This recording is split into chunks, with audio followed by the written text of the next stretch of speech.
Welcome back to our deep dive.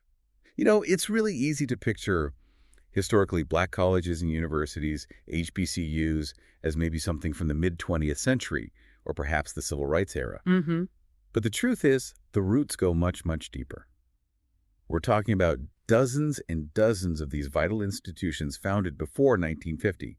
Some stretch back well over 150 years. It's an incredible history, and when you think about the context, severe segregation, outright hostility in many cases, founding a college was, a monumental act. Absolutely. It wasn't just about classrooms and books. It was about self-determination, about carving out a space for opportunity where society was actively trying to deny it. Exactly. So this deep dive, it's really about exploring those origins. What were the initial missions? Who were the people driving this? It's fundamental to understanding the fight for educational equity in America. Right. So if you've ever wondered about the evolution of higher education in the U.S., or maybe the specifics of how these particular institutions battled for existence and impact, well, you're definitely in the right place. We've been digging through historical records, summaries, all sorts of accounts detailing HBCU foundations between roughly 1837 and 1950.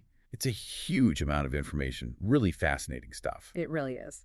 And our mission today, our goal, is to sort of unpack that. We want to uncover the diverse beginnings, the unique goals, those pivotal early years for a whole slew of these schools, and give you a real sense of this landscape. Sounds good. It's a rich story to tell. Okay, let's jump in. Where do we even begin? We have to start with the real pioneers, right? The ones established even before the Civil War. Absolutely. That period, say 1837 up to 1865, it's foundational. And what's really striking is that even before emancipation, you see these seeds being planted, often a mix of philanthropy and sheer aspiration from the Black community itself. So first up has to be Cheyney University, Pennsylvania, 1837. Just think about that date for a second. Yeah, it's decades before the war. Decades. It's recognized as the very first institution of higher learning for African Americans in the U.S. It owes its existence to a Quaker philanthropist, Richard Humphreys. He saw the need, left money in his will specifically for this purpose. Right. And it started as the African Institute, then became the Institute for Colored Youth. The name changed over time, but that core idea was there from day one. What strikes me there, too, is the role of someone like Humphreys, a white philanthropist. It points to some level of collaboration, or at least shared understanding of the injustice, even that early on. It does, though we have to be careful not to overstate it given the times. But yes, individuals like Humphreys using their resources created openings where basically none existed. It thinks that those early, often overlooked cross-racial efforts. Okay, moving forward a bit, 1854, Lincoln University, also in Pennsylvania. This one marks another major milestone. The first degree granting HBCU. Exactly. Founded by Presbyterian ministers John Miller Dickey and Sarah Emlyn Cresson. Their goal was higher education, specifically liberal arts and sciences, for young Black men. It wasn't just basic skills. It was aiming higher. That's a critical distinction. Moving to degree granting status shows a shift, right? It's not just about literacy anymore. It's about developing intellectual leadership, providing an education on par with what was available to white students. A clear step up in ambition. Then, just 2 years later, 1856, we get Wilberforce University in Ohio. Wilberforce. Really significant. Why is that? What makes it stand out? Well, it's the oldest private HBCU continuously owned and operated by African Americans. That's key. It was a joint venture initially between the AME Church, the African Methodist Episcopal Church, and the Methodist Episcopal Church, but the AME Church took full control later. And named after William Wilberforce, the British abolitionist. Right. And its initial focus was classical education and teacher training. That tells you a lot about the priorities, intellectual rigor, plus building the capacity to educate their own. That AME Church connection seems vital. Owning and operating meant they could really shape the curriculum, the environment, make it relevant. Absolutely. Agency was huge. And that focus on teacher training pops up again and again. It was about building the infrastructure for education from within the community. Okay, 1857 takes us west of the Mississippi, Harrisville State University. Yeah, in St. Louis. Its origins are a bit different. How so? It was started by the St. Louis Public Schools as a normal school, basically, a teacher training school. And it was the first public teacher education institution west of the Mississippi. Now, it wasn't exclusively for African Americans initially, but it played a crucial role. So a public entity involved early on. That's interesting. It suggests some recognition, at least in St. Louis, of Yeah. the need for trained teachers across the board. It does, and it shows this push for educational infrastructure wasn't just an East Coast thing. The question, of course, is how accessible it truly was for Black educators at the very start. Right. Then we get into the Civil War years. 1862, the beginnings of Lemoyne-Owen College in Memphis. Yes, started as Lincoln Chapel, an elementary school initially. Founded by the American Missionary Association, the AMA, their goal was pretty direct: educate freedmen and runaway slaves during the war. The AMA was incredibly active in the South, especially during and right after the war. They established hundreds of schools. For Lemoyne-Owen, starting as an elementary school and evolving into higher ed shows that trajectory of meeting immediate needs and then building upwards. You can really see the direct link there, Yeah, the fight for freedom and then immediately the pursuit of education. it was fundamental. Knowledge was power, literally. Okay, so that takes us to 1865, the end of the Civil War. And suddenly, boom, a huge surge in the founding of HBCUs. Why then? What changed so dramatically? Well, emancipation is the obvious answer. Millions of people were newly free, and the thirst for education was overwhelming. After generations of being denied learning, it was seen as absolutely essential for, well, everything: self-determination, economic survival, participating in civic life. It was a powerful expression of freedom. Makes perfect sense. So who's leading this 1865 wave? Let's start with Bowie State University in Maryland. It's the state's oldest HBCU, and actually one of the 10 oldest in the whole country. And how did it start? As the Baltimore Normal School, again, that focus on teacher training, you see the pattern. Maryland needed Black teachers for its Black schools, and Bowie State stepped into that role right away. That teacher training focus. Mm-hmm. Why was it so consistently prioritized? Several reasons, really. One, the sheer numerical need for teachers in Black communities was enormous. Two, teaching was often one of the very few professional paths open to educated African Americans at the time. And maybe most importantly, training their own teachers meant communities could ensure education was culturally relevant, fostering pride, not just academics. Control over the narrative, in a way. Absolutely. Also in 1865, we have the roots of Clark Atlanta University. Now, the university itself formed from a merger later on, but the parent institution started here. Right. Atlanta University and Clark College, both trace back to 1865. And Atlanta University is particularly notable, isn't it? Yes, it was the first HBCU to award graduate degrees to African Americans. That's significant. Clark College, meanwhile, was founded by the Freedmen's Aid Society, focusing more on the undergraduate level. So right from 1865 in Atlanta, you have one institution aiming for graduate-level scholarship and another focused on undergraduate access. What does that tell us? It tells us the vision was broad even then. It wasn't just about basic literacy. There was an immediate understanding of the need for advanced scholarship, for leadership development at the highest levels, alongside the crucial work of providing foundational college education, a multi-pronged approach. Fascinating. And still in 1865, another huge one, Shaw University in Raleigh, North Carolina. Shaw has a massive claim to fame, the first HBCU founded in the South after the Civil War. Wow. Okay. Established as the Raleigh Theological Institute by the American Baptist Home Missionary Society. Right. And its early impact was staggering. They educated something like nearly 1,000 formerly enslaved people in just the first 4 years. Imagine the challenges, though, being the first in the post-war South. Oh, I can only imagine. Intense hostility, minimal resources, probably constant threats. Exactly. Building a safe learning space would have required immense courage from everyone involved: founders, teachers, students. It's hard to overstate the bravery that took. Incredible resilience. Okay, let's round out 1865 with Virginia Union University in Richmond. VUU was formed through merging earlier institutions, like the Richmond Theological Seminary, By its goal, to provide higher education in a specifically religious environment for the newly emancipated. We see this a lot, the strong connection to faith-based organizations. yeah, that religious underpinning seems almost universal Mhm. in these early years. Why was that link so strong? Well, practically speaking, churches often had the only existing infrastructure, buildings, networks, some level of organization that the Black community could readily access or control. Plus, there was a powerful moral and spiritual dimension. Education and faith were seen as deeply intertwined paths to upliftment and liberation. The church was the center of life for many. Right, it provided a framework, a support system, when society offered little else. Precisely. Okay, so the Civil War ends and the floodgates open. Let's move into that next decade, 1866 to 1875. What are the key trends we see? We see continued rapid growth, absolutely, but also maybe a bit more diversification. Institutions are solidifying, expanding beyond just teacher training or theology, forging distinct identities. Makes sense. Let's look at 1866, Edward Waters University in Florida. Founded by the AME Church. It holds the title of Florida's first HBCU. Specifically created to educate freedmen and their children. And that AME affiliation continues right to this day. It really highlights the long-term commitment of denominations like the AME Church. They weren't just starting schools, they were investing for generations. It provided stability and a guiding ethos. Also, 1866, very famous name, Fisk University in Nashville. Ah, Fisk, yes. Established to educate newly freed slaves, named for General Clinton B. Fisk of the Freedmen's Bureau. And it developed into a top-tier liberal arts institution. But everyone knows Fisk because of Fisk Jubilee Singers. Exactly. Their story is incredible in its own right. How important were groups like the Jubilee Singers for these early schools? Was it just about music? Oh, it was far more than just music. They were absolutely critical for fundraising. They toured the U.S. and Europe, raising enormous sums, essentially saving Fisk and other institutions from financial collapse. But they were also cultural ambassadors. How so?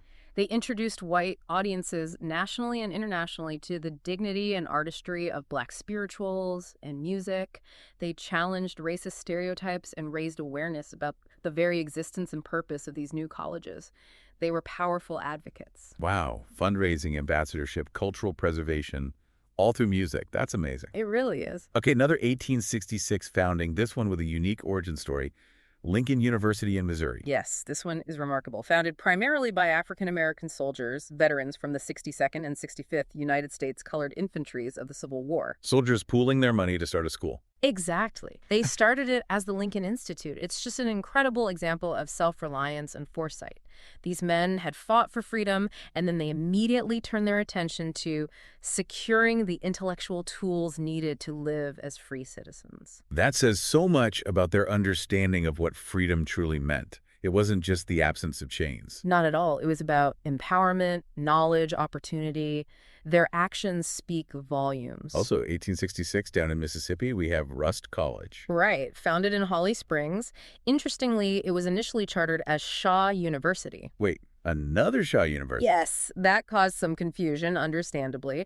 It was later renamed to honor Reverend Richard S. Rust, a prominent figure in the Freedmen's Aid Society. But it's one of the oldest HBCUs in Mississippi. Why the name changes and overlaps? Was it common? It happened reasonably often in the early days. There was a relatively small pool of widely recognized names, abolitionists, supporters, religious leaders, that founders wanted to honor. As institutions grew, got new benefactors, or just wanted a unique identity, names would change. It was part of the evolution. Okay, 1867.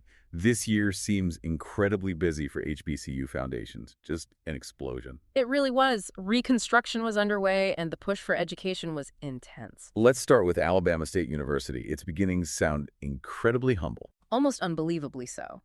Started in Marion, Alabama as the Lincoln Normal School, founded by 9 formerly enslaved men, known today as the Marion Nine. And how did they fund it?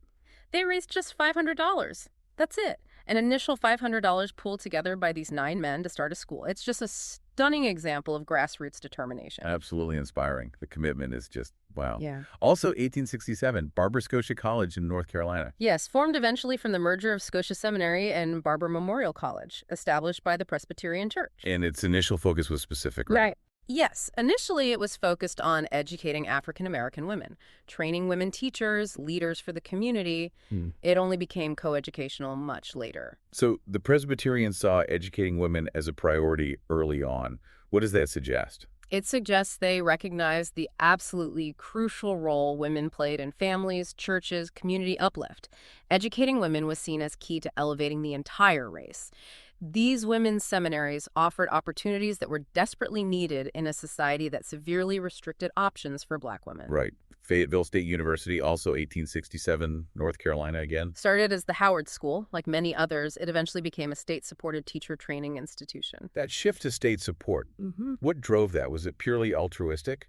Rarely purely altruistic. It was often a mix of factors. Growing political pressure from Black communities, a recognition by the state of the need for Black teachers, even in a segregated system, and sometimes federal incentives tied to education funding. But the funding was almost always unequal. State support for black schools lagged far behind white institutions. It was a step, but often a small and grudging one. The separate but equal fallacy in action. Precisely. Okay. We absolutely cannot talk about 1867 without mentioning the giant. Howard University in Washington, D.C. No, you certainly cannot. Howard is unique. Founded directly by an act of the U.S. Congress. Named for General Oliver O. Howard, head of the Freedmen's Bureau. That federal involvement is huge. It signaled, at least initially, a national-level commitment or acknowledgement of the need for higher education for African Americans. Its location in D.C. also gave it immediate prominence. And its mission was broad from the start. Liberal arts, sciences, professional schools later on. It aimed high. It really did, and it quickly became a hub for black intellectuals and a leader in research and civil rights advocacy. Its impact is just immense. Okay, still in 1867, Johnson C. Smith University in Charlotte, North Carolina. Another Presbyterian founding, started as Biddle Memorial Institute. And its initial focus. Primarily educating black men for the ministry, like we saw with some others. It was later renamed Johnson C. Smith after a major donation from Mrs. Jane Berry Smith in honor of her late husband. That focus on ministry keeps coming up. Why was training ministers so central? Because the minister was often the central figure in the black community. They weren't just spiritual leaders. They were often community organizers, educators, political advocates, counselors. An educated ministry was seen as essential for guiding the community through incredibly difficult times. Okay, makes sense. And then also 1867, another incredibly well-known name, Morehouse College. Yes, originally founded in Augusta, Georgia as the Augusta Institute. Also focused on theology and education for black men initially. Correct. It later moved to Atlanta and was renamed in honor of Henry Lyman Morehouse, a key figure in the American Baptist Home Mission Society, which strongly supported the school. Morehouse has this incredible legacy of producing leaders, Dr. King obviously, but so many others in various fields. What do you think is the key to that enduring legacy? That's the million-dollar question, isn't it? I think it's a combination of things. A rigorous academic environment, yes, but also a profound emphasis on character, leadership, service, and frankly, instilling a sense of responsibility to uplift the race. The Morehouse mystique, they call it. It's about fostering excellence and social consciousness in black men. A powerful combination. Yeah. Okay, still in 1867, Morgan State University in Baltimore. Started as the Centenary Biblical Institute. By the Methodist Episcopal Church, again with that initial goal of training ministers. Yes. It later became Morgan College and then eventually Morgan State University, a public institution. So another example of that transition from private religious founding to state university status. What are the trade-offs there? Well, the big advantage of becoming public is usually more stable funding from the state, potentially lower tuition, making it more accessible. The potential downside can be less autonomy, more state bureaucracy, maybe political pressures that could dilute its specific mission or focus on the black community. It's often a complex calculation for these institutions. I can see that. Also 1867, St. Augustine's University in Raleigh. Founded by the Episcopal Church. Their stated mission was very direct: educate freed slaves. Simple as that. Another example of sustained commitment from a religious denomination. Absolutely. These church affiliations provided not just money, but a moral compass and a supportive community structure. And one more for 1867, Talladega College in Alabama. Talladega has a powerful founding story, too. Established by two former slaves, William Savory and Thomas Tarrant, with support from the American Missionary Association. Founded by formerly enslaved men themselves. Yes. It's Alabama's oldest private HBCU. That act of formerly enslaved individuals founding a college, it just speaks volumes about their belief in education as the path forward. It's profoundly moving. Truly. Okay, let's move into 1868, Hampton University in Virginia. Known initially as Hampton Normal and Agricultural Institute. Founded by General Samuel Chapman Armstrong. And the name suggests its focus. Exactly. A dual focus on teacher, normal training, and practical vocational skills, agriculture, trades. This reflected Armstrong's particular educational philosophy, often called the Hampton model. We'll be back after a quick break. Hey there. Welcome to Good Advice Giver. First, we want to start by saying a massive thank you for tuning in today. Whether you're a long-time listener or you're joining us for the first time, we're truly grateful to have you here. We know you've got a lot of options when it comes to podcasts, so the fact that you're spending your time with us means the world. So thank you. That's right. We're excited to have you with us because here on Good Advice Giver, we cover just about everything. Whether you're interested in sports, relationships, sex, money, finances, business, digital marketing, music, education, movies, comedy, or something else entirely, we've got it all. No topic is off limits here, and we dive deep into real, meaningful conversations that matter. We've also got a mix of male and female hosts, so you're always getting a well-rounded perspective on every topic we cover, from business strategies to personal development, from car shopping to digital products like affiliate marketing. We bring a little bit of everything to the table. Our goal is to offer advice, insights, and some laughs along the way to make sure you feel welcome and engaged, no matter what brought you here. And it doesn't stop there. We're not just about giving great advice, we're about action. On this podcast, we even sell products and services we believe in, from affiliate marketing opportunities to cars and more. So whether you're looking to boost your business or find practical ways to improve your everyday life, you're in the right place. As always, we want you to stay connected with us. Be sure to download this episode so you can listen anytime, anywhere, whether you're commuting, working out, or just relaxing. And while you're at it, follow us on social media. We're on Instagram, Facebook, Twitter, you name it. That's the best way to stay in the loop for upcoming episodes, behind-the-scenes content, and even giveaways. And don't forget to subscribe to our YouTube channel. We're posting extra content there, including video podcasts and deep dive discussions you won't want to miss. Be sure to like, comment, and subscribe, and let us know what topics you want to hear more about. Lastly, check out the link below in the description for exclusive offers, resources, and more ways to connect with us. We're here for you, and we can't wait to bring you more valuable content. Thanks again for tuning in to Good Advice Giver. Let's get started. Why that emphasis on vocational training alongside academics? Was that common? It was a significant model, yes, though sometimes controversial. The idea was practical skills were essential for economic self-sufficiency for newly freed people. Agriculture and trades offered immediate pathways to earning a living. The debate was sometimes whether this emphasis came at the expense of a more rigorous liberal arts education. Ah, the Booker T. Washington versus W.E.B. Du Bois debate in miniature almost. In some ways, yes. It reflected different philosophies on the best path to racial upliftment. Okay, 1869, Claflin University in South Carolina. Founded by Methodist missionaries. Claflin has a really interesting distinction. What's that? It was the first university in South Carolina that was open to all students, regardless of race or gender, right from its founding. Wow, in 1869, South Carolina. That's incredibly progressive and, frankly, brave. Extremely brave. It must have faced enormous pressure. But it set a standard, even if it was difficult to maintain in practice later on as Jim Crow laws tightened. It was a statement. A powerful statement. Also, 1869, the roots of Dillard University in New Orleans. Yes, like Clark Atlanta, Dillard formed later from a merger. The predecessor institutions, Straight University and New Orleans University, both got their start around 1869, both with strong church affiliations. Why merge later on? What's the typical driver? Often it's about consolidating resources, strengthening academic programs, maybe achieving greater financial stability. By combining forces, they could potentially create a stronger, more comprehensive institution for the Black community in New Orleans. Makes sense. Okay, 1870, Allen University in Columbia, South Carolina. Another AME church founding, named after Bishop Richard Allen himself, the founder of the AME Church. That naming convention really anchors it in that specific tradition. Absolutely. It connects the university directly to the origins of the AME Church and its long fight for Black autonomy and uplift. It's highly symbolic. Also 1870, right there in Columbia, South Carolina as well, Benedict College. Founded by Northern Baptists, specifically Bathsheba A. Benedict, who provided the initial funding. Its purpose was clearly stated: to educate freedmen. So we see Northern Baptists, Methodists, Presbyterians, the AMA, Quakers. Why were these Northern religious groups so invested in Southern Black education? Many felt a strong moral and religious obligation after the Civil War. It was tied to abolitionist sentiments, a belief in the equality of souls, and a desire to help the formerly enslaved transition to freedom.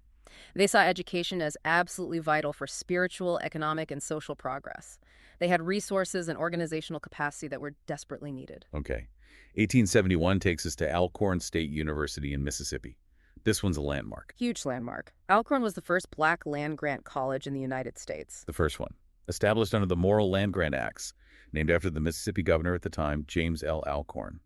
What did being a land grant institution mean practically? It meant access to federal land and funding, specifically directed towards teaching agriculture, mechanical arts, engineering, and military science, alongside other studies.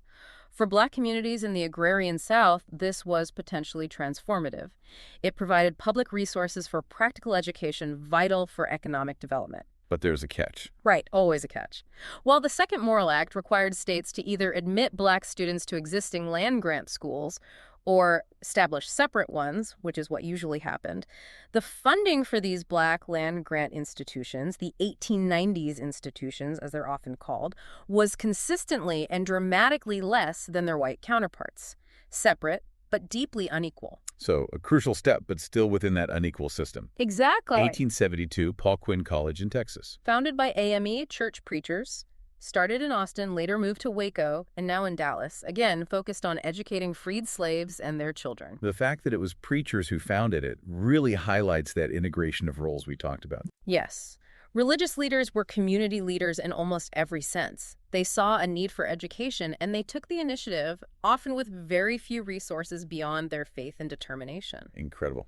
1873 brings us the University of Arkansas at Pine Bluff. Started as Branch Normal College. As the name suggests, it was established as a branch of the main white Arkansas Industrial University, specifically for training Black teachers. Another example of the state creating a separate institution. Yes, it became a land grant institution later under the 1890 Act, similar to Alcorn, but its origin as a branch underscores the segregated approach. Also, 1873, Bennett College in Greensboro, North Carolina. Bennett has an interesting history. It actually started as a coeducational institution. Oh, I know it now as a women's college. Right. It transitioned later in the 1920s to focus exclusively on the education of African-American women. It became one of only 2 HBCUs exclusively for women, along with Spelman. Why that shift? What led Bennett to focus solely on women? It likely reflected a specific vision about the need for a dedicated space to cultivate the leadership and intellectual potential of Black women. In a society rife with both racism and sexism, creating an environment tailored to their needs, free from the specific dynamics of coeducation at that time, was seen as crucial for empowerment. A space for them to thrive without those additional pressures. Exactly. Okay, rounding out this period, 1875, Alabama A&M University. Founded as the Colored Normal School at Huntsville. And the founder's story is remarkable. Who was it? Dr. William Hooper Council. A former slave himself, he became its first president. Former slave founding what would become a university. Yes. And he successfully lobbied for it to become a land-grant institution as well. His leadership and vision overcoming his own past under slavery is just another testament to the incredible drive behind these schools. Absolutely profound. So as we move past 1875 into the late 19th and early 20th century, say up to 1950, what changes do we see? We see continued founding, though perhaps the pace slows slightly compared to that immediate post-Reconstruction boom. We definitely see more state-supported institutions emerging, often growing out of normal schools or high schools. The land grant movement continues to shape many HBCUs. And maybe a broadening of focus beyond just theology and teaching. Yes, more emphasis on liberal arts, sciences, and increasingly specific vocational and technical fields beyond the initial agricultural and mechanical focus of the land-grant schools.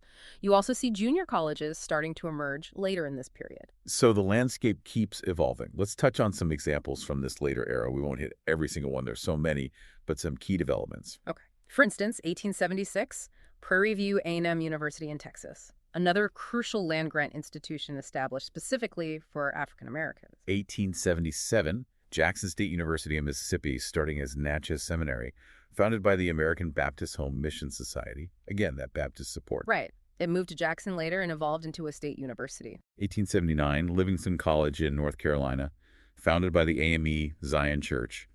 Another major Black denomination stepping up. And Payne College in Augusta, Georgia, 1882. Interesting because it was intentionally founded as an interracial effort between Southern white Methodists and the Colored Methodist Episcopal Church, later CME. An explicit attempt at collaboration. How common was that? Less common than institutions founded solely by Black denominations or Northern white groups, especially in the Deep South by the 1880s. Payne's founding is quite noteworthy for that reason. Okay. 1880s. Spelman College, 1881. We mentioned Bennett earlier. Spelman is the other historically black college for women. Yes, started as Atlanta Baptist Female Seminary, received crucial early funding from the Rockefeller family, hence the renaming to honor Laura Spelman Rockefeller. Like Bennett, it focused on providing rigorous academic and leadership training for black women. And Tuskegee University, 1881 in Alabama, founded by Booker T. Washington. Tuskegee is hugely significant, embodying Washington's philosophy of industrial education, self-help, and vocational training as the primary path to black advancement, very much in the Hampton model tradition, but arguably even more influential under Washington's leadership. That emphasis on industrial education was central there. Absolutely. Agriculture, trades, domestic science, practical skills for economic independence. Then you have schools like Kentucky State University, 1886, Virginia State University, 1882, Florida A&M University, 1887, all starting around this time, often as normal or agricultural mechanical schools, frequently with state support and land grant status. Exactly. The state role becomes more prominent, especially with the requirements of the Second Morrill Act in 1890, pushing for the creation of these separate land grant institutions if states wouldn't integrate. And into the 1890s, schools like North Carolina A&T State University, 1891, Delaware State University, 1891, South Carolina State University, 1896, Savannah State University, 1890, West Virginia State University, 1891. A lot of state-supported, often land-grant institutions founded in this decade.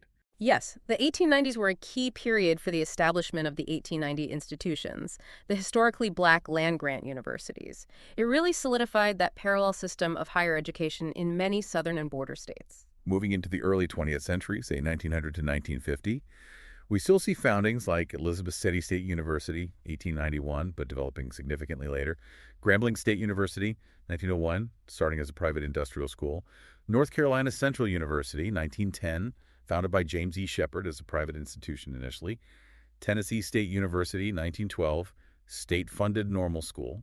Right. Many institutions founded in this period started as normal schools or even high schools and gradually evolved into four-year colleges and universities over several decades. The path wasn't always direct. And you also start seeing some junior colleges emerge that later gain HBCU status, focusing often on vocational or technical training, like Coahoma Community College, 1949, or Gadsden State Community College's Valley Street campus, 1935 origin. Exactly. The landscape becomes more diverse, with different types of institutions serving different needs within the community, from two-year technical programs up to graduate and professional schools at the larger universities. It's just an incredible sweep of history.